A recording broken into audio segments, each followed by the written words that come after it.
All right, welcome to the Definitive UFO News Show. This is your host, Mr. Rob G. We're going to go ahead and get into some really good stuff here tonight. We're going to be talking about breaking N.D.As to confirm the alien presence, right? How good would that be to have someone step forward and say, hey, I'm going to be the one to do this. I'm going to break my N.D.A. in order to bring disclosure for the rest of the world. That would be something I would do. As I was saying before, I'm just one of those guys. There's always one person out there in the world that steps forward and becomes the person to take it on the chin for everyone else, right? And it's kind of selfish to ask someone to do that, right? For the most part, because there are downsides to it, right? There's a penalty of punishment. There's a penalty of prison time, fines, your career, pensions, all those sorts of things. We're going to get into that, reasons why it makes sense. We're going to take a look at some things as well that maybe you were not aware of. A lot of these people, whistleblowers that we see come out, are subject to N.D.As. And we're always frustrated, right? Because there's only so much that they can say. There's only so much that they can give us. And it's always a frustrating thing because it seems like they take us right up to the edge of what we want to know, but then they stop at giving us the real stuff, the where and the what, right? So we're going to go ahead and jump into the show here. I just want to make sure everything was good for you guys, and we're going to go ahead and jump into our slides here.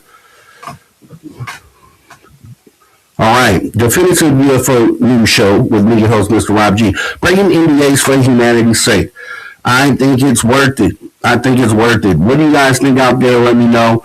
Definitely chime in with your opinions on this. And it's just because, there are examples. So Roscoe Dart, for one, right? We have journalists out there who aren't under NDAs, but are under something similar when you talk about the commitment that a journalist has to protecting sources, right? So it's essentially almost the same thing. And then you sit back and you wonder, you're like, you have the answer to the question that everyone is asking, right? But you're bound by either an NDA, if you're within the government and connected to the programs, or if you're a journalist, you're bound by, your need to not want to give up your sources, right? Or protect your sources. So it's like, okay, who's going to be the person to and I'm not saying, right, because I know a journalist is going to say, you never do that. You never give up your sources. You always protect your sources. Totally understand that. But who's going to be the one that says, okay, things change after this announcement. Things change once we get the information that that extraterrestrial life is here. And then, giving up locations and things like that. Things that actually shake things up. Not just saying, okay, there is a program. I'm aware of a program. I'm aware of times where the government, I think we're past that point. I think we know that there are these crash retrieval programs. We see the things in the air for ourselves, so we know that they're there. And it's just more of a frustration point. It's a bottleneck as far as disclosure goes, and it's kind of where we end up getting stuck at. But recent developments, I think, are going to go ahead and move us along. We're going to go ahead and take a look at a few reasons why that's the case. So, getting into the first slide, as we always do, we got to go ahead and put the number out there. Everyone should have it by now. But if you don't, whip your phone out, open up your contact list, and put in this number, 856-843-3444, or that's 856-THE-DIGG. If you happen to be outside the United States, like some of you are, dial 001 first, then 856-843-3444, or 001-856-THE-DIGG. Also, memberships are available on this channel. We're always trying to raise the bar, right? Audio issues, things of that nature, right? We're trying to get past that point, right? And that's where memberships come in handy and help out in order to get us in a position where we can put on flawless shows. And that's what I shoot for and strive for each and every time, which is why this will be edited once we get done with the show here tonight. You can become a social soldier today. The links are always in the description of the videos. Make sure you go ahead and take a look at that. We'd appreciate you doing that. As well as we're on the road to 1,000 subscribers, we're creeping slowly but surely. You can go ahead and become a subscriber today. We appreciate you considering that, and also spreading the word, just letting people know that we're having these awesome, conversations, really thinking about trying to flesh this thing out, because it's all about truth and transparency on this channel and getting to the answers. And that's exactly what we try to do each and every show. So we appreciate you considering becoming a subscriber. Also, letting people know that we're having these conversations. Let's see here. Also, UFOCon. We have UFOCon coming up. UFOCon Contact on the Bay. It is in Burlingame, California, at the Crown Plaza Hotel, March 20th, 21st, 22nd. You will have scientists, researchers, experiencers collaborating. Go to the website, caufocon.com for more information. Some of the speakers that you should see here. Okay. Some of the speakers you should see here. And I'm going to go ahead and do this here, because I don't want to waste this show here if the sound isn't great. Let me go ahead and take a listen here.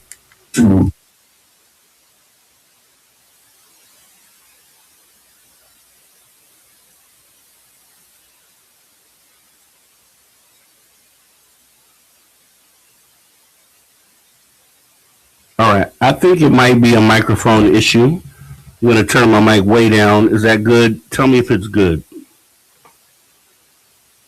I do hear it. It's like clipping. Is it okay?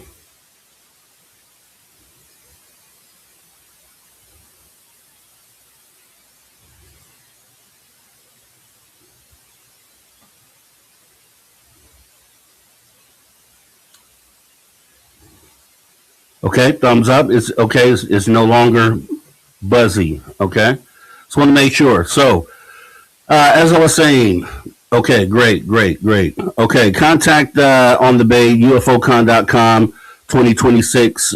Some of the speakers there be Carl Crusher. We have Jesse Beltran. We have Solaris Blue Raven. We have Paul Heineck, Misha Johnson, Rima LeBeau, Terry Lovelace, Courtney Marcassani, as well as Kathy Porter, Ron Reger, Robert Salas, Bob Salas. Can't wait to speak to this gentleman right here. Michael Schratt, Jeff Silver, Blake Sinclair, Blue Sophia, Day Star. Also, Ryan Wood, me, Mr. Rob G. Yep, that's right. I'm going to be conducting interviews at this conference, and should be awesome. Everybody we just listed, I'll be conducting interviews that I'll air on this channel after I get back home from the trip. Also, we have MCs for these 3 nights, which would be Robert Perala and Dave Scott. So 159 will get you 3 days at California UFO Con, and we'd appreciate seeing you there. It'd be awesome to see you there. If you happen to come, make sure you come by and stop by the booth and holler at me. I'd appreciate talking to you. As well, is now it's time to get into the show.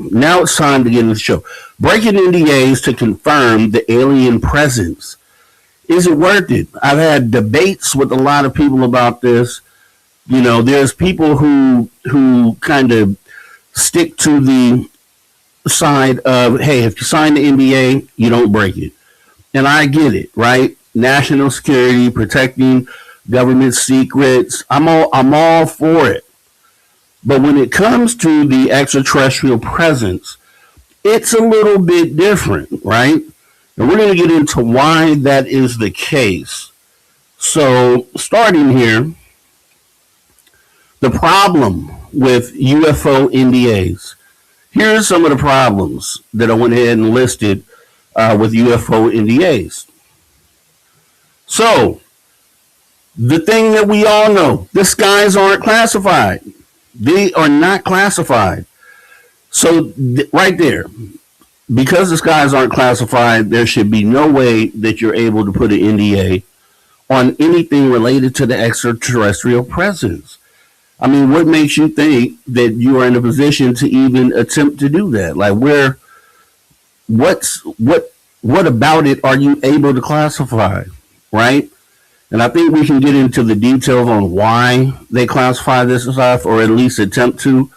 And you have to wonder, I think what happens is you have a lot of people who say, oh, okay, N.D.A., they understand what the punishments will be, but how many times have N.D.As been challenged as far as in the UFO field, right? You have to ask yourself that. Maybe never. Maybe people are just, satisfied knowing the fact that there's an N.D.A. there. They say, hey, they say don't challenge it, or, if I break it, bad things could happen, and no one attempts to challenge an N.D.A., right? You got to think about it. Next, the government doesn't own crash retrievals or recovered biologics. These belong to the extraterrestrials. So if you go outside tomorrow and you find a craft, you yourself, you bring the craft back home, does that mean the craft is yours? If you retrieve biologics, you take biologics home, does that mean you own that? I don't think that it does. I think you found something, right? And as far as things that are found, you usually, in most cases, you want to return those to the rightful owner. You don't own them.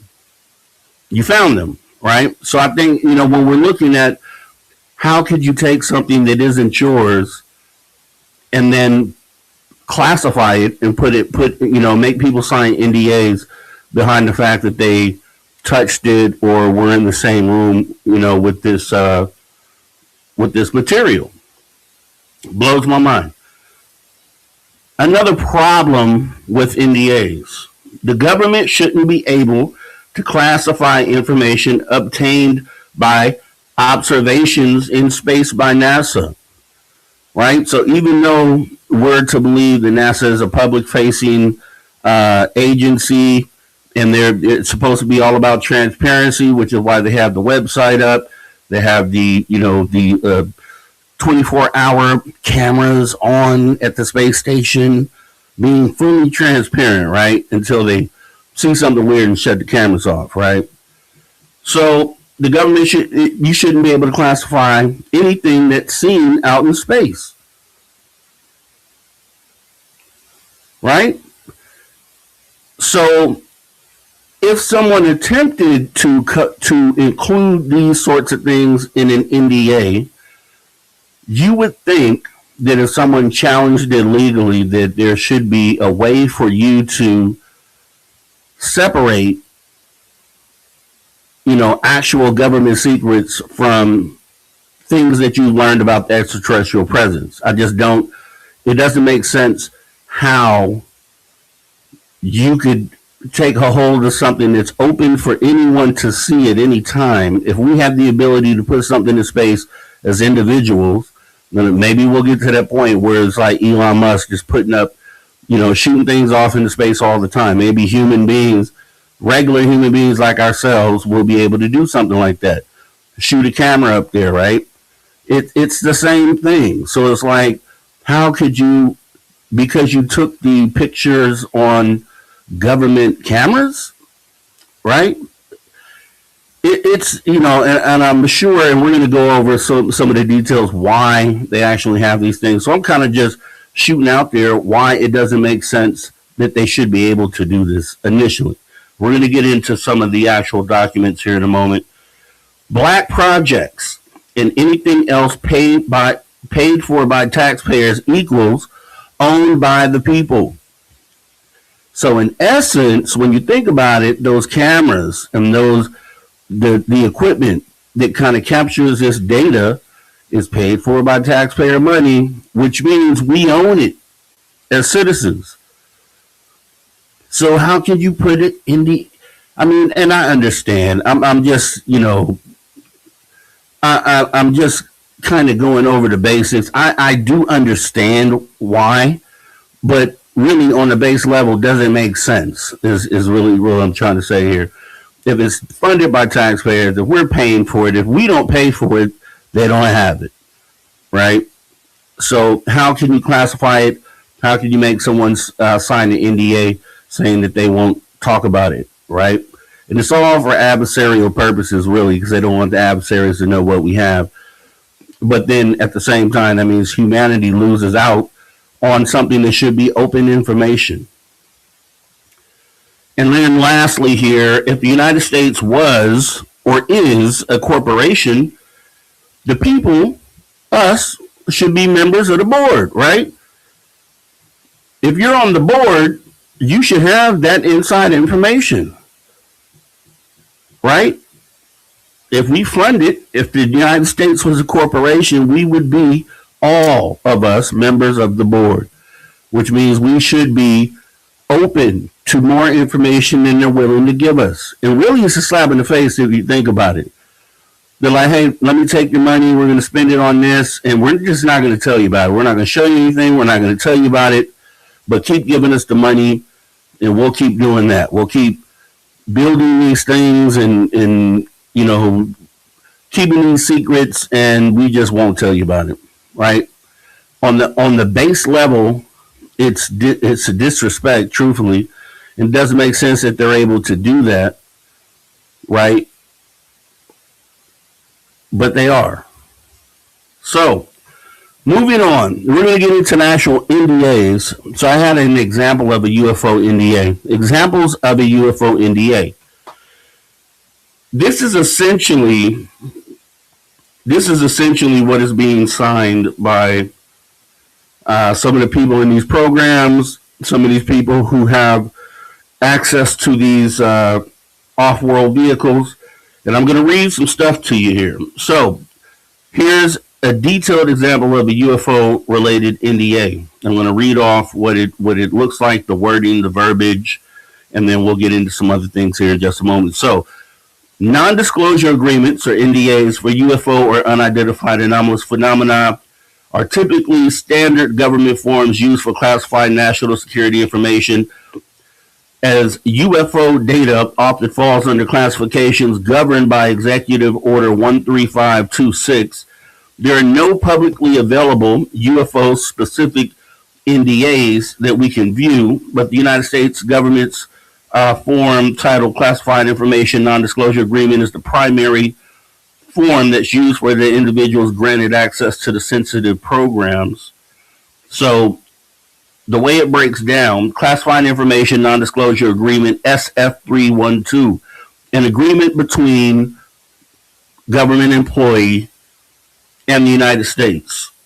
Number one, intending to be legally bound, I hereby accept the obligations contained in this agreement in consideration of my being granted access to classified information. As used in this agreement, classified information is marked or unmarked classified information, including oral communications, that is, classified under standards of the Executive Order 13526 or under any other executive order or statute that prohibits the unauthorized disclosure of information in the interest of national security and unclassified information that meets the standards for classification and is in the process of a classification determination as provided in sections 1.1, 1.2, 1.3, and 1.4 of Executive Order 13526, or under any other executive order or statute that requires protection for such information in the interest of national security. In UFO context, this would include data on unidentified anomalous phenomena such as sensor readings, crash retrieval artifacts, non-human biologics, or reverse engineered technologies. I understand and accept that being granted access to classified information, special confidence, and trust shall be placed in me by the United States government. I hereby acknowledge that I have received a security indoctrination concerning the nature and protection of classified information, including the procedures to be followed in ascertaining whether or other persons to whom I contemplate disclosing this information have been approved for access to it, and that I understand these procedures. This indoctrination might include specific UFO handling protocols such as those from the All-Domain Anomaly Resolution Office, or ARROW. I have been advised that the unauthorized disclosure, unauthorized retention, or negligent handling of classified information by me could cause damage or irreparable injury to the United States or could be used to advantage by a foreign nation. I hereby agree that I will never divulge classified information to anyone unless A, I have officially verified that the recipient has been properly authorized by the United States government to receive it, or B, I have been given prior written notice of authorization for the United States government, department, or agency responsible for classification of information or last granted me a security clearance that such disclosure is permitted. I understand that if I am uncertain about the classification status of information, I'm required to confirm from an authorized official that the information is unclassified before I may disclose it, except to a person as provided in A or B above. I further understand that I am obligated to comply with laws and regulations that prohibit the unauthorized disclosure of classified information. I acknowledge that I'm responsible for abiding by any and all applicable pre-publication review policies. I have been advised that any breach of this agreement may result in the termination of any security clearances that I hold, removal from any position of special competence and trust requiring such clearances, or termination of my employment or other relationships with the department or agencies that granted my security clearance or clearances. In addition, I have been advised that any unauthorized disclosure of classified information by me may constitute a violation or violations of United States criminal laws, including the provisions of Section 641, 793, 794, 798, 952, and 1924, Title 18 United States Code. The provisions of Section 783A, Title 50, the United States Code, and provisions of the Intelligence Identity Protections Act of 1982. I recognize that nothing in this agreement constitutes a waiver by the United States of the right to prosecute me for any statutory violation. Now, violations involving UFOs could invoke the Espionage Act if disclosure aids foreign adversaries. I hereby assign the United States government all royalties, remunerations, and emoluments that have resulted, will result, or may result from any disclosure, publication, or revelation of classified information not consistent with the terms of this agreement. I understand that the United States government may seek any remedy available to it to enforce this agreement, including, but not limited to, application for a court order prohibiting disclosure of information in breach of this agreement. I understand that all classified information to which I have access or may obtain access by signing this agreement is now and will remain the property of or under control of the United States government unless and until otherwise determined by an authorized official or final ruling of a court of law. I agree that I shall return all classified materials which have or may have come to my possession or for which I am responsible because of such access, A, upon demand of an authorized representative of the United States government, B, upon the conclusion of my employment or relationship with the department or agency that last granted me a security clearance or that provided me to classified information, or C, upon the conclusion of my employment or other relationship that requires access to classified information. If I don't return such materials upon request, I understand that this may be a violation of sections 793 and or 1924, Title 18, United States Code, a United States criminal law. Unless and until I am released in writing by an authorized representative of the United States government, I understand that all conditions and obligations imposed on me by this agreement apply during the time I am granted access to classified information and at all times thereafter. Each provision of this agreement is severable. If a court should find any provision of this agreement to be unenforceable, all other provisions of this agreement shall remain in full force and effect. Signed, government employee. Now, that's pretty, a lot of legalese in there, right? And you can see why someone who signed something like that is pretty buttoned up, there's really not any room to make a mistake. It pretty much outlines any scenario where whether you left the government, says essentially that it's covers from the time that you're there, with that clearance until forever, right? So they have you buttoned in. And a lot of it is okay, right? Because a lot of it is literally actual government secrets that could affect national security. So it makes sense for NDAs, to be there and for people to agree to them. But you have to wonder, in all that was said, how can it cover extraterrestrial material that, for one, doesn't belong to the government? So if you like we said before earlier, if the government has retrieved this crash material, retrieved biologics, how does it then become the property of the United States government in order for them to be able to include it under an NDA? And with everything that's said here, and I would love to have a lawyer sitting here, I'm sure Danny Sheehan has looked at these agreements many times over to kind of determine where there might be some wiggle room to kind of be able to do a little bit more than just what most whistleblowers are able to do.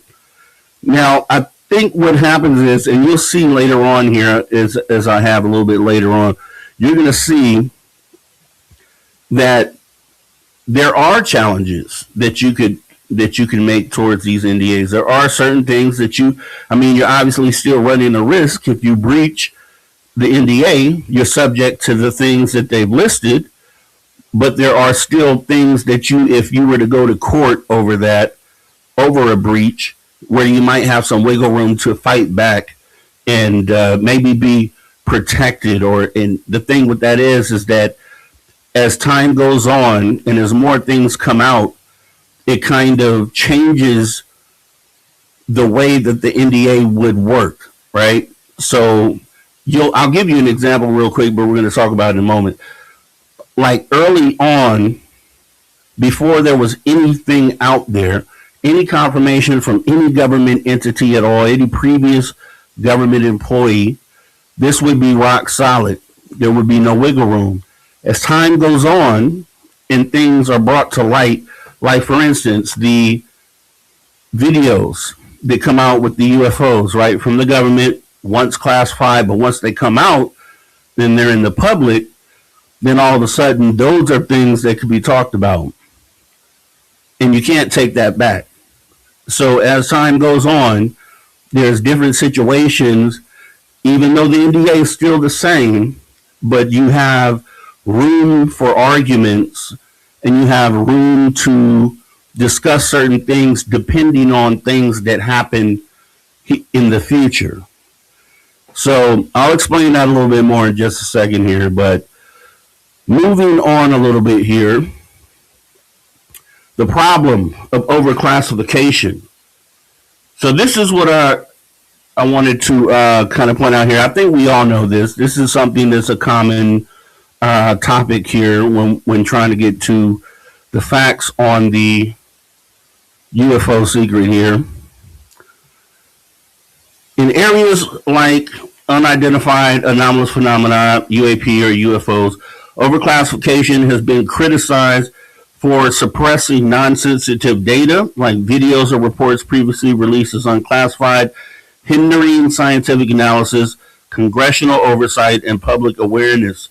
Recent legislative pushes in the fiscal year 2026 National Disclosure Act requires reviews of UFO or UAP classification guides to address improper restrictions amid concerns that secrecy protects programs or avoids embarrassment rather than genuine security needs. So once again, they make a point of overclassification, how by doing that, there are things that are actual secrets that could slip out with the other information, which is a problem when you end up overclassifying and just classifying everything.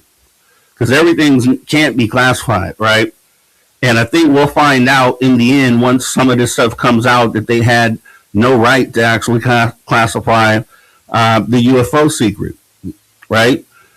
Just like you currently see, with these Epstein files, right? We see things being overclassified in that situation. That's proof that they're doing it. And so, once again, as we talked about earlier, as time goes along and you have different examples in different court cases or different things that are challenged in law, you're able to go retroactive and go back and say, okay, well, this has been proven in court now. So now, because of that, I can challenge this, right? And so maybe with the Epstein files being shown that there are things that are being classified or redacted where they shouldn't be, that could be something potentially that helps out other arguments, not just with the UFOs, but any other legal arguments where overclassification might be a issue, right? So there would be, and the thing about this is just showing that, yes, we know NDAs are there. We know that, the rule is you shouldn't break them, but you can see where there could be chinks in the armor as time goes on. Chinks in the armor. And we're going to get to one of the biggest things that took place recently that kind of adds to that. So as we move along, here's where we start to get into some of the interesting stuff here. So, possible ways to fight a breach of N.D.A? Question mark. This has been the question that I've had all the time. When we've always spoken to whistleblowers, it's like, is there a way? Is it so airtight where there just is no defense for breaching N.D.A? There just is no defense. It's a lose-lose. And you'd have to think that anything written up by a human being, that there's going to be some way to contest. And we've talked about ways just a moment ago, as far as different examples or legal cases that come along that open up the ability to challenge things that previously you weren't able to challenge. So, kind of going over this here. And I want to make sure that we're able to look at this here. Okay. Possible ways to fight a breach of N.D.A. Now, what parts of this could a person talk about without breaking an N.D.A? The N.D.A strictly prohibits disclosing classified information, but it includes built-in exceptions and limitations. Importantly, not everything related to UFOs is covered, only specifically classified details. A person could discuss certain aspects without breaching the agreement by sticking to non-protected information, using authorized channels, or relying on legal protections. Here's a breakdown. Publicly available or declassified information. You can discuss anything already in the public domain, which we're aware of, such as declassified UAP videos released by the Pentagon, or general reports from the Aero public website. The N.D.A excludes information that is unclassified or independently obtained without violating security protocols. For example, talking about historical UFO cases like Roswell, if based on public books or media, is safe, as long as no classified details are added. General knowledge of hypotheses, broad discussions about UFO phenomena, personal opinions of scientific theories not derived from classified access are permissible. You could say, quote, I believe UFOs represent advanced technology, without revealing specifics from a classified briefing. The N.D.A only covers information accessed through your clearance, not pre-existing or independently acquired knowledge. And you kind of see that happening when you look at whistleblowers and people that have had, contact. And it kind of frames it in a way, for some people, it may help you understand why a person can only go so far. And you literally see that the things we're talking about here are the things that most whistleblowers talk about.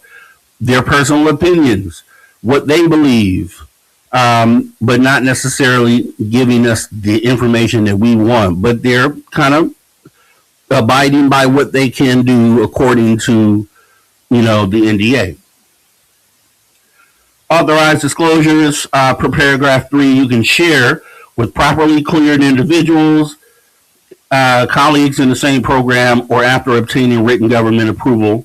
For UFOs, might include internal reports to superiors or ARROW, right? And that's like going into a skiff with someone at your same clearance level, someone who's able to hear the information. Whistleblower reports through protected channels. Even with the N.D.A, you can report concerns about UFO programs to authorized bodies without penalty. Once again, as per the 2023 and 2024 N.D.A.s. This includes disclosures to Congress, the ICIG, or ARROW about mismanagement, illegal activities, or safety threats, like alleging hidden non-human intelligence programs. Whistleblowers like David Grush have done this publicly via congressional hearings without prosecution, citing these protections. The N.D.A does not bar such reports, and retaliation is illegal under the Whistleblower Protection Enhancement Act, which we know they still end up receiving retaliation from the shadow governments. But once it gets exposed, maybe that'll stop. And we'll kind of, look at the broad, because I think is separate and different as the Epstein files is from the UFO files.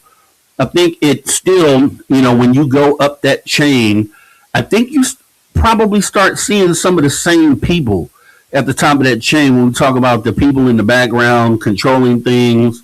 I think there's a parallel there, right? And I think if this thing gets busted down and figured out, or you get far enough up the chain, then you essentially have gone up the chain on the UFO secret as well. And there may be some things that we can gain or use from what's currently going on and apply it to getting up that UFO tree. Post-termination general experiences. Let's see. Let me go with this one first. Uncertain or unmarked information after verification. If unsure about classification, you must verify it's classified before disclosing. Once confirmed, it's fair game. Discussing a UFO sighting that's been officially declassified, which we know. Post-termination general experiences after leaving the role. You can talk about your job title or general duties. Like, for example, I worked on anomaly resolution for the DOD without specifics, as long as it doesn't reveal classified info. However, obligations persist indefinitely unless released in writing. Breaching by revealing classified UFO details could lead to punishments, but sticking to these areas minimizes risk. Always consult legal counsel or use pre-publication review for writing speeches to ensure compliance. And once again, just to kind of go back, actually, none of this is legal advice. We're not giving legal advice, but I think just, I would love for a lawyer to pick this up and see if there is somewhere that you could go with this. Once we get to the end of this, see if it makes sense. I'm pretty sure, this is something that's always being looked at as far as, ways that we could probably wiggle through. But it's never the topic of conversation, right? We just know the N.D.As exist. We know people don't want to break them. We know that there's penalties if you do, but we don't know any more than that. So hopefully going over this kind of opens your eyes to what N.D.As are, what the forms compile of, what people are signing, and then, kind of the evolution of opportunities to potentially wiggle around something like that. So that actually takes us right into this here. Mitigating a breach of the N.D.A. So legal ways to overcome or mitigate the breach. Even after a breach, defenses exist, especially for UFOs due to the evolving whistleblower laws. Success hinges on proving the disclosure was protected or the N.D.A. unenforceable, which I know someone in the chat talked about, when it gets down to committing crimes or if there's fraud, then you should be able to kind of skirt around the N.D.A. And there has to be And that was one of the reasons why I even had this question, because knowing that if there's some crimes or fraud going on behind the scenes in relation to what they're having you sign, because we're talking about UFOs specifically and crash retrievals, there has to be some of that in there. And if there is, then essentially that should be the way out, and that should allow someone to step forward and break an NDA, right? Just off of that alone. But we'll go ahead and continue. No UFO NDA breach cases have led to convictions by this year, emphasizing protections over punishment. Claim whistleblower protections retroactively. This would be one way to mitigate a breach of NDA. If the disclosure was to Congress, ICIG, or ARROW, even if not initially, invoke the Enhanced UAP Whistleblower Protection Act of 2026, which shields reports of UFO programs from NDA enforcement and retaliation. This builds on the previous NDAs, exempting UAP UFO disclosures from NDAs when invoking waste, fraud, or threats. Argue public policy invalidates the NDA. Challenge in court that the NDA conceals illegal overclassification or public interest info. For example, extraterrestrial presence shouldn't be secret. Courts have avoided NDAs for hiding misconduct. For UFOs, cite the UAP Disclosure Act of 2025, amended in 2026, mandating declassification of non-sensitive records. Seek a declaratory judgment that specifics like, quote, alien bodies are now public domain amid Trump's declassification push. First Amendment defense in criminal or civil proceedings. Argue the speech serves public interest without harm, per New York Times versus United States, 1971.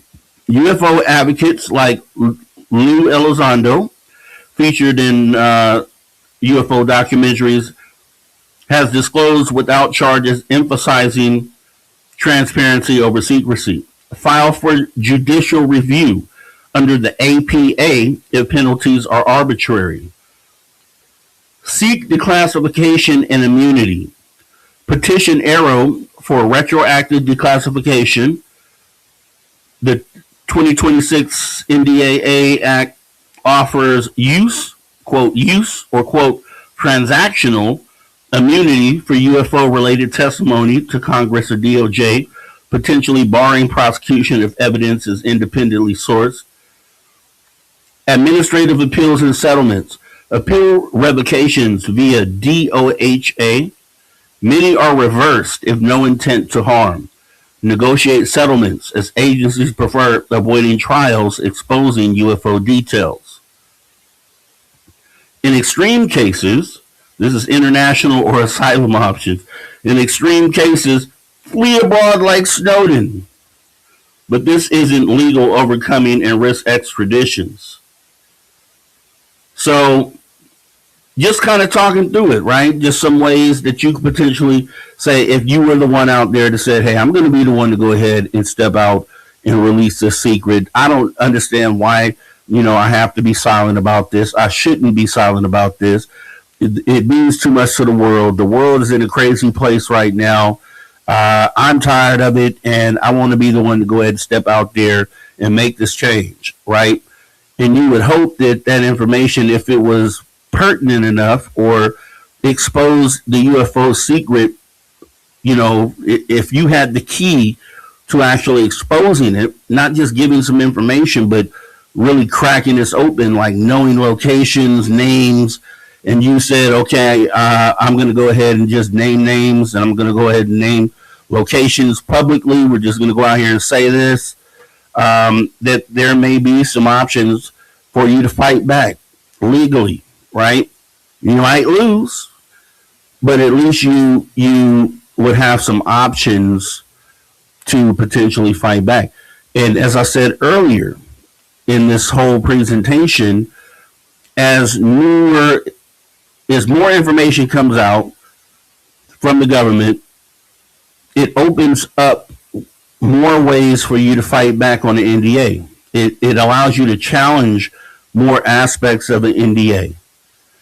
And like I said, back in the day, if we talk about Roswell and we talk about the NDAs, I'm sure they signed at that time, there wouldn't have been any wiggle room, really.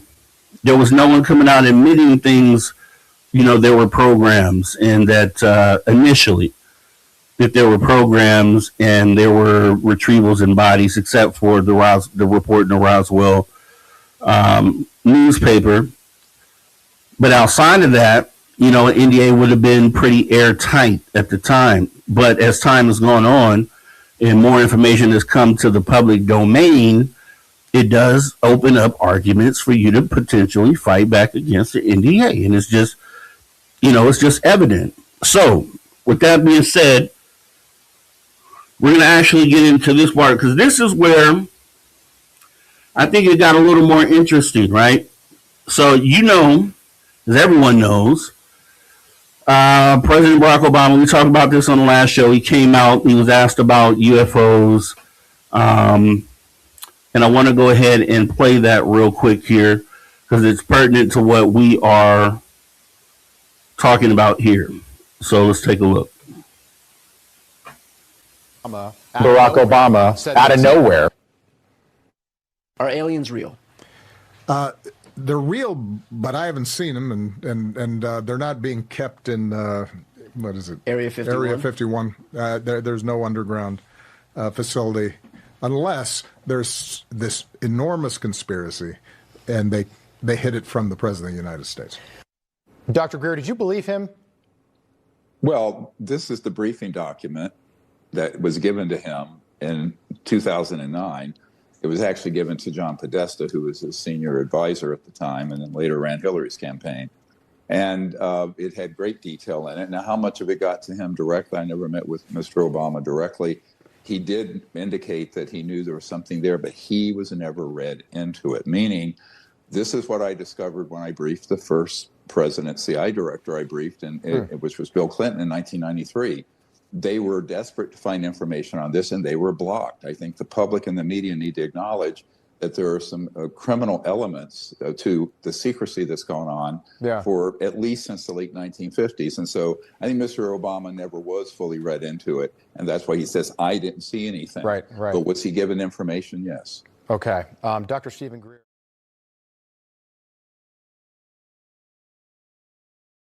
All right. So that's former President Barack Obama, and then obviously everyone has seen this, but we're going to go ahead and take a look at again Trump's response to this. Barack Obama said that aliens are real. Have you seen any evidence of non-human visitors to Earth? Well, he gave classified information. He's not supposed to be doing that. So aliens are real? Well, I don't know if they're real or not. I can tell you he gave classified information. He's not supposed to be doing that. He made a big mistake. He took it out of classified information. No, I don't have an opinion on it. I never talk about it. A lot of people do. A lot of people believe it. Do you believe it, Peter? Well, the president can declassify anything that he wants to, so if you want to make an announcement. I may get him out of trouble by declassifying. We know illegal aliens are real. Yeah, illegal. Only illegals. Illegals. Okay, so yes, for context, the reason why we brought that back up here, I think it's important because now you have a couple presidents that didn't, you have Barack Obama. The way I look at it is the initial yes that he gave was his way of giving some sort of confirmation to that he believes the UFO that aliens are actually here or that they exist, right? And then side note, himself and Michelle Obama are actually putting together the Betty and Barney Hill documentary they're releasing through their own network. So he has interest in the subject. He knows that they're real. He's actually putting something out about that. And I think that response that he gave just was him saying yes. And then following it up with, let me protect myself real quick. Could be anything out there, right? The usual talk. Now, Trump goes a little bit further and kind of says, it's confidential. He broke confidentiality. However, he ended up wording that. And essentially, that adds to information in the public domain. confirmation without confirmation. So, with that being said, we're going to jump into the next part of this. And the question is, how does Trump's statement open the path to disclosure or to being able to maybe have more ammo to go against an NDA if you are out there and you're under one? So, a few things listed here. Challenge over classification or proper classification. So, real quick, Trump's statement on the Truth Social, which he actually, right after that statement, went ahead and posted on Truth Social, and I'll tell you what it says. He implicitly acknowledges that there is classified information related to UFOs, UAPs, alien and extraterrestrial life, and associated matters by directing agencies to review and release, quote, government files on these topics. So there's government files, because he said, he confirmed it, he was going to release them. So there are government files, not like they don't exist. They do exist. So he made confirmation of that. And his statement was on Truth Social, I will be directing the Secretary of War and other relevant departments and agencies to begin the process of identifying and releasing government files related to alien and extraterrestrial life, unidentified aerial phenomena, UAP, unidentified flying objects, UFOs, and any and all other information connected to these highly complex but extremely interesting and important matters. And that's a quote that he put out. And at the same time, he also accused former President Obama of improperly disclosing, quote, classified information. So once again, confirming there's a there when discussing aliens publicly. Trump joked that his declassification push may get Obama out of trouble. This admission that such files exist and include classified elements strengthens several legal and argumentative challenges, particularly in the context of NDAs like SF-312 whistleblower cases or claims about government-held UAP recovery programs like crashes, craft, non-human biologics, specific sites and dates. Now, here's what you can realistically challenge using just the statement that he made, right? If you know anything about Trump, he'll say a lot of stuff. So, just the statement that he made, here's where we're at. And if he makes more statements on it, he may inadvertently open up other avenues to be able to challenge certain parts of an NDA or FOIA, for instance, as John Greenwald would say, that once there's certain information that gets put out there into the public domain, which allows you to even FOIA for things that would not have been FOIAble prior to the statement being made. And it's the same idea, right? With being able to fight back on an NDA once you have more information out in the public domain. So, you can challenge over classification or improper classification. Executive Order 13526, information cannot be classified to conceal violations of law, inefficiency, embarrassment to a person or agency, or to prevent embarrassment. Trump's directive signals that at least some UAP or UFO-related info is currently classified, but merits review for release due to, quote, tremendous interest and public importance. This can be used to argue in court or administrative appeals that prior classifications were improper or excessive, especially if they shielded details about alleged recoveries or programs. A whistleblower, a litigant could cite the statement as evidence that the executive branch itself questions the ongoing need for secrecy, supporting a challenge via the Information Security Oversight Office, or ISOO, or federal court review under the Administrative Procedure Act. Secondly, it bolsters the argument that NDAs are overbroad or unenforceable in UAP or UFO context. NDAs like SF-312 bind individuals only to protect truthfully classified info. Trump's public acknowledgement that, quote, government files on alien UAP extraterrestrials exist and are classified enough to require a formal release process implies the topic is legitimately classified, but also that it may not need to remain so indefinitely. So see how he opened the door right there for that by making that statement. You know, that's why you see most presidents, if you look historically, they kind of just laugh off the subject. They don't really elaborate. They don't really say too much, you know, and, you know, Trump is the perfect person to spill the beans or put them in a position where, based on statements that he's made, that now things are able to be challenged legally, right? And I'm sure lawyers would totally understand exactly what I'm saying here, and maybe there's a way that this happens in the future going forward. In a defense against, in a defense against breach claims, someone could argue the statement creates a reasonable belief that such disclosures serve the public interest, aligning with Executive Order 13526's balance of security and transparency.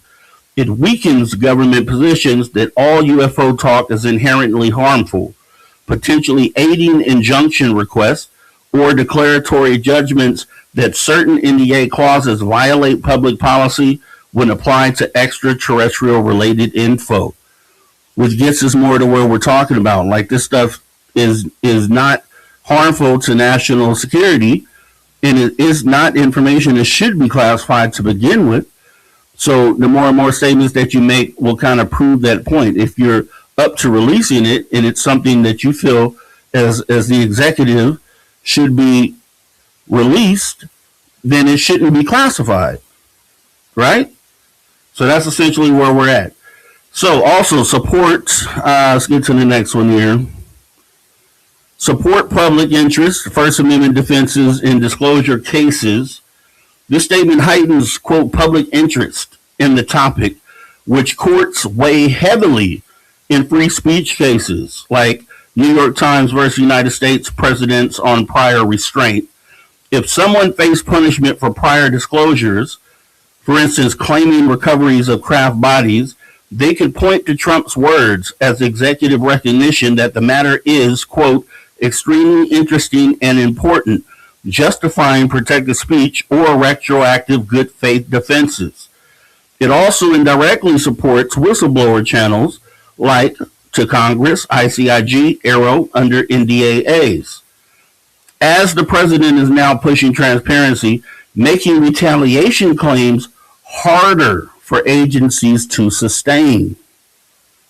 I think that's very, very important and eye-opening, right? Undermine claims of, quote, no evidence or pure speculation, which has been the case for all time leading up till now, right? Official denials from Arrow reports that there's no evidence of extraterrestrial activity or recoveries become harder to maintain when the sitting president directs a search for and potential release of related, quote, government files. This can be leveraged in FOIA appeals, congressional inquiries, or public advocacy to demand faster and more complete reviews, arguing the statement creates an expectation of relevant material. Very interesting and awesome. Aims challenges to retaliation for clearance revocations. For affected individuals, like those who lost clearances after UFO-related statements, the statement provides cover to appeal via the Merit Systems Protection Board, or DOHA, claiming the president's directive shows the topic isn't fringe or disqualifying, potentially leading to reinstatement or reduced sanctions. So, the statement is not a full declassification or admission, which we understand. And it actually, it's a directive to begin the process, so agencies can still exempt much under national security carve-outs. In short, the statement by Trump is a strong hook for challenging secrecy, legitimacy in UFO matters, shifting the burden towards agencies to justify withholding rather than assuming indefinite classification. And it amplifies momentum for existing laws. So, once again, without needing new legislation. So, once again, it opens the door. It adds to the ability to be able to challenge the bulletproof N.D.A, which I think on the surface, when people hear N.D.A, they just, and I've talked to people who immediately just say, oh, no, not going to challenge the N.D.A. There's no way you can do it. There's, you're going to go to prison. But if you were, like using myself, if I was in that position, especially knowing this information, I would probably sit down with an attorney and try to figure out how we could weave through this. And maybe now isn't the right time. Maybe we need, Trump to say more things to kind of legally repositions your ability to fight an N.D.A. Maybe there's a little bit more needs to be done there. But you see how, as time goes on and things come out into the public domain, that you do end up having ways to challenge N.D.A.s. And I think that's really what I wanted to know, and I think was important for us to talk about here. So once again, how does Trump's statement open the path? I think we kind of see that. And once again, Trump kind of goes off at the mouth sometimes and says things he shouldn't say sometimes.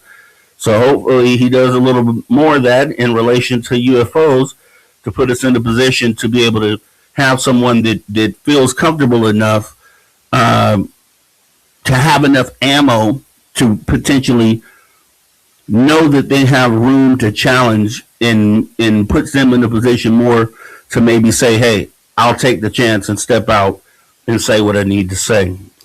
And I feel this way because humanity is ready.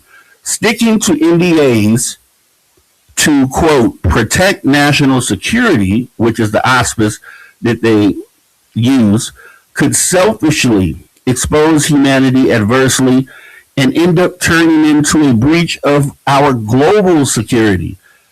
Now, I know you understand what that means. By keeping these secrets protected under national security, there could be a situation where these things show up without good intent, and now you've affected global security because you wouldn't talk about it or because you wouldn't separate what should be classified from what everyone should know about the UFO and extraterrestrial presence. Plain and simple. So next time someone says, oh, there's no room to fight an N.D.A. Why? No one should ever break an N.D.A. And I know you guys have seen me make that argument with people. And I know you've seen people tell me that there's no way it could be done. No one should ever do that. No one should ever challenge. Well, I beg to differ. I had a couple other good videos I wanted to show you real quick. That's making the case on that. So we're going to go ahead and now move from that because I had a couple videos. This was separate from the conversation, but Rep. Burleson had made this comment on, I don't remember what show this is. We'll see here, but he made a statement about something that we've heard Ross Coulthard talk about, and I'm going to go ahead and play that real quick here.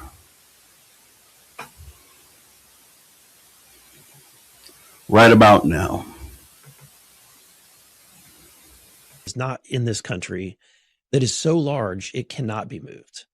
That they've built an entire building around it, and that's one of the locations that I'm requesting to get to. It's going to involve a lot to make that happen, but that may be the final destination. So that is the claim, and it was made by a Republican member of Congress, that there is reportedly this object in another country that's so big it can't be moved, and a massive structure has been built around it to hide its location. But several questions remain. What is this? When did it get here, and why is it being kept a secret? Congressman, what do we know about what this thing really is? I don't know that I have any hard evidence of what it really is. I've had allegations from both inside and outside of the federal government that there is this object that exists in another country. I'm not going to mention the country because I've heard of it inside of a closed setting, and I want to protect my classification level. But others may say that. I can tell you that it's not in the facility that's been widely reported in the news. But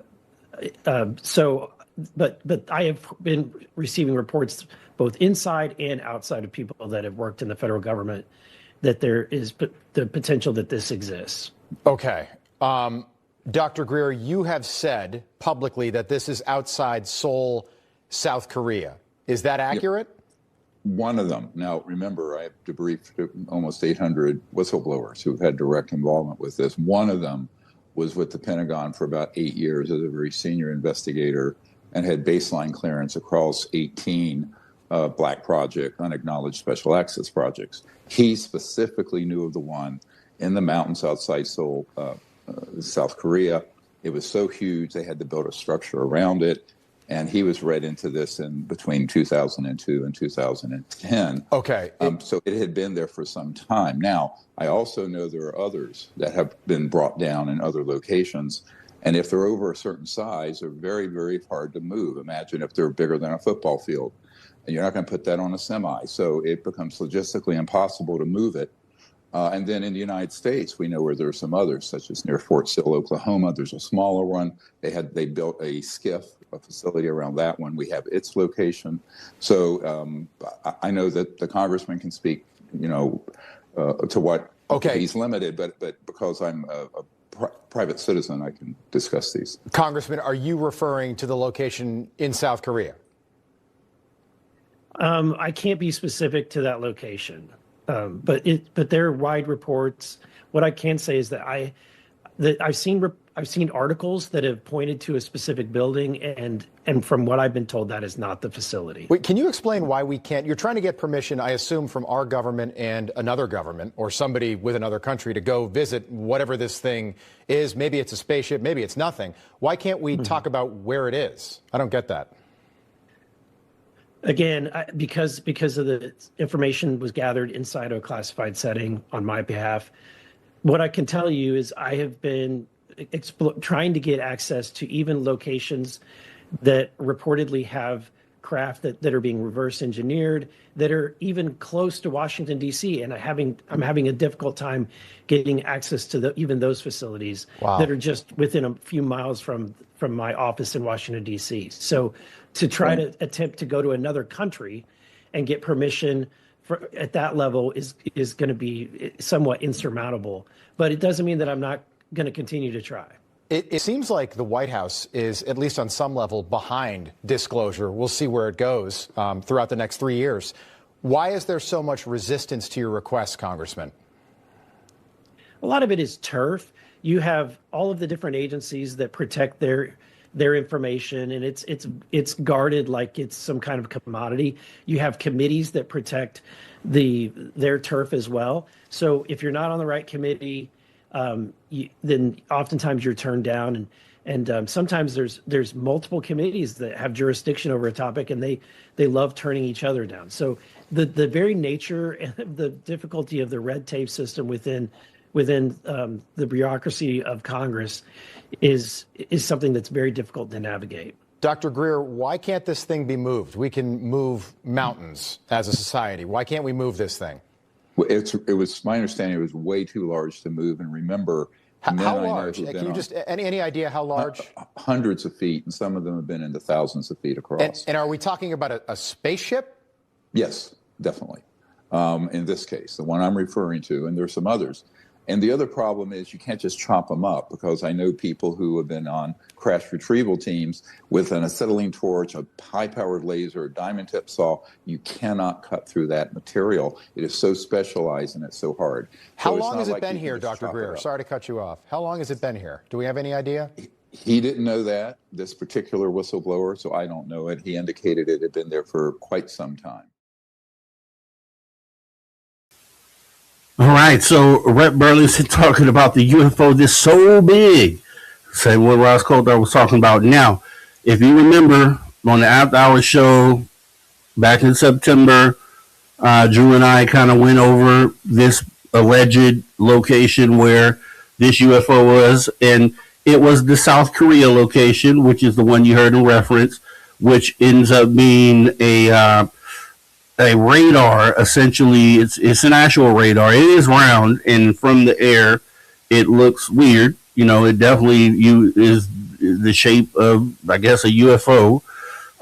But we showed what's underneath it. It's literally, if you were at ground level looking at it, it's not a building for one. It's just a radar dish that helps with airplanes that come in and land in that area. It's like a transponder, or communicates with transponders for like jumbo jets and things of that nature. So we look at that, and that's not what it's not the place that Ross Coulthard was mentioning. But and if you notice, Reb Burleson actually confirmed that by saying, you know, there's this image that's going around the internet, and that's not the location. But here's the problem that I have, and you're able to see that as well. Dr. Stephen Greer co-signed the South Korea location when we know that's not the location for this UFO with the building. So it just shows a moment where Stephen Greer had it wrong.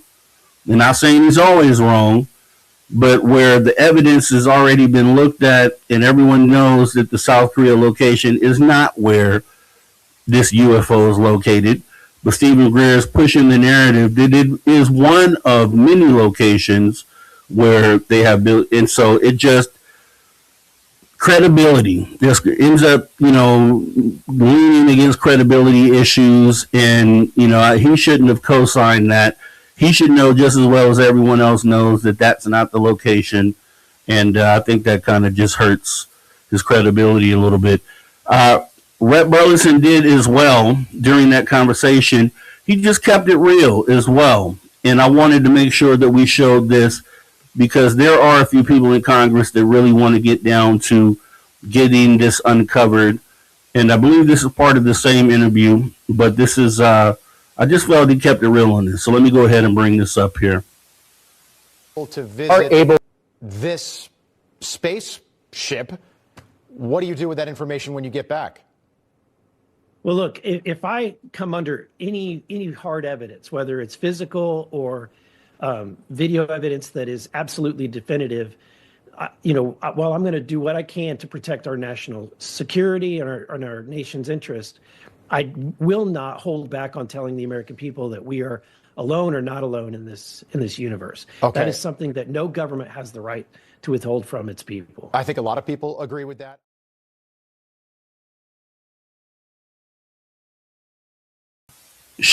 Government should not be able to hold this information back from its people. Takes us back to the beginning. None of this stuff should be classified. None of this stuff should be hidden behind the N.D.A. The government has no right to do it.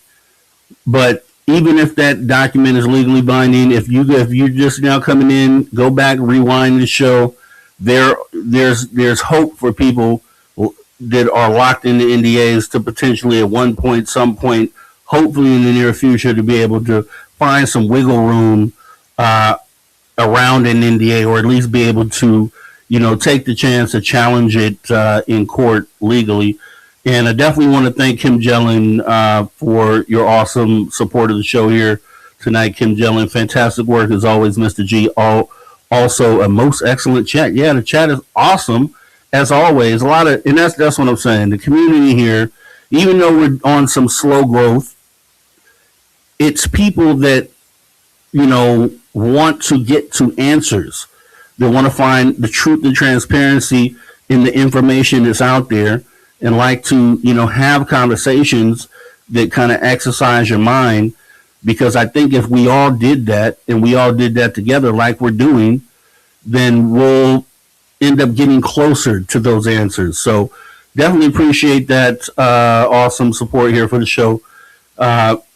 Miss Kim Jellin, thank you very, very much. Also, the Jaquetta, I see you out there. Thanks for coming on in. We're going to go ahead and get into the next segment. I brought this into the show. This is, something that I adopted from one of the other shows that I used to do here.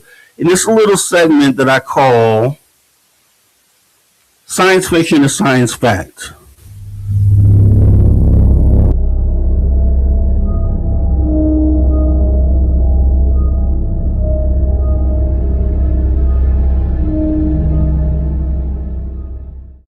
So Science Fiction to Science Fact, movie edition, the movie for this episode to go watch, The X-Files, I Want to Believe. So essentially, the way this works is Science Fiction to Science Fact. The way we do this is, there came a time for everyone when the realization that these things, these UFOs, this extraterrestrial presence is actually here currently. And so, like myself, I'll use myself for example. I had a UFO sighting back in 2022. I had already been within the UFO community for probably 8-9 years before that. But when this movie came out, way before that, so I watched this through a lens of science fiction, obviously interesting movie. But then once you have the realization that the UFO presence is here, and it's actually something that we're actually dealing with, you go back and watch a movie like this, or any of the movies that we'll show on this segment, Science Fiction to Science Fact, and you'll see things through a different lens every single time, all the way back to Close Encounters of the Third Kind. Once you have had that confirmation, or you know that these things are here and they exist, you go back and watch one of these movies, and it's just a totally different experience. And that is our Science Fiction to Science Fact movie for this week. So, with that being said, definitely make sure you guys go and check that out. And let me actually give you a brief synopsis. This is essentially what the movie is about. So, years after the events of the original TV series, Mulder and Scully have left the FBI behind. Mulder is living in seclusion while Scully works as a doctor at a Catholic hospital, where she forms a close bond with the young patient facing a serious illness. When the FBI faces a mysterious kidnapping case involving a former priest who claims to have psychic visions related to the crime, they reluctantly reach out to Scully to locate Mulder and bring his unique expertise back into play. The story unfolds as a standalone thriller focused on the tension between faith and science, the personal dynamics between Mulder and Scully, and their hesitant return to investigative work, echoing the Monster of the Week style episodes from the show rather than the normal story arc. So definitely make sure you guys go ahead and check that out. The movie of the week, X-Files, I Want to Believe, and we're going to get ready to wrap this thing up. So I appreciate you guys coming in. It's always good, and the reason why we do these shows, is the conversation that keeps you talking, and the talk that keeps you thinking, right? And so you should always walk away from a show with more to think about. And hopefully we did that tonight. Hopefully, there's more understanding about why these individuals that are hidden, protected by NDAs, and in some cases, I think hiding behind NDAs, what they're facing, what they're dealing with, right? You hear surface level stuff, but to dig into the details. And then the question of, can those NDAs be challenged? Is there a world where these people can step forward and say what they want to say, and then maybe fight it legally, right? Just get the information out, and then let's fight it. I'm sure you'll have a lot of people around the world that'll stand behind you if you made a decision like that. And I'm talking to those who are currently, protected or bound by NDAs. If you had ever thought about it, think about taking that step across the line. Do it for humanity. Do it for your family. We'd appreciate that. Also, as we cover here, and we're going to go ahead and wrap this thing up, breaking NDAs confirm the alien presence. Humanity needs to know. We need to know the answers. Also, as we're going to keep track of Disclosure Day, 107 days left, June 12th, 2026. We're going to be counting down the days until Disclosure Day. And really, I feel like, and I may be proven wrong once it comes out, but I feel like when we have all these conversations, not just here, but in other spaces, and more information comes out, that Disclosure Day ends up being the thing that kind of kicks the door all the way in, right? I'm sure Spielberg has something up his sleeve. I'm sure, and I hope that he's leaned on advisors as he did with Close Encounters of the Third Kind, because if he did, I think that's going to make for an epic movie. Once again, we're on the road to 1,000 subscribers. Consider subscribing today if you have not. We have awesome conversations here all the time. Also hit the notification bell so you know the next time we go live. Bring a friend as well. We're going to all be having this conversation, not just us in the community. It's going to be a global conversation at some point.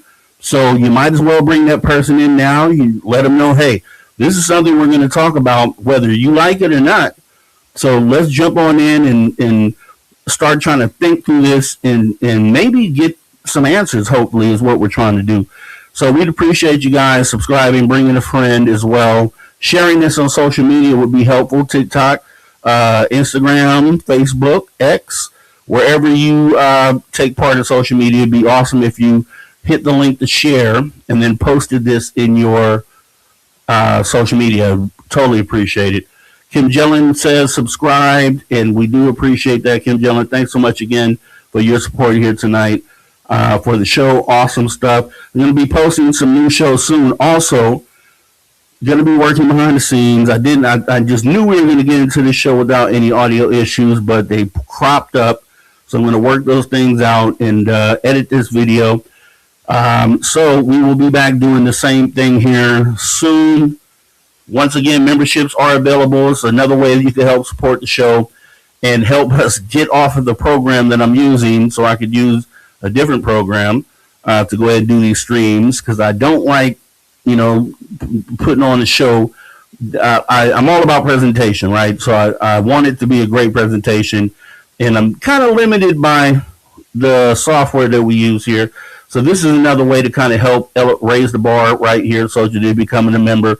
You can do that by clicking the link in the description of the video at any time. Any help is appreciated, as well as the social Discord, which I did get fixed and back up. Derek Galloway, shout out to you, sir.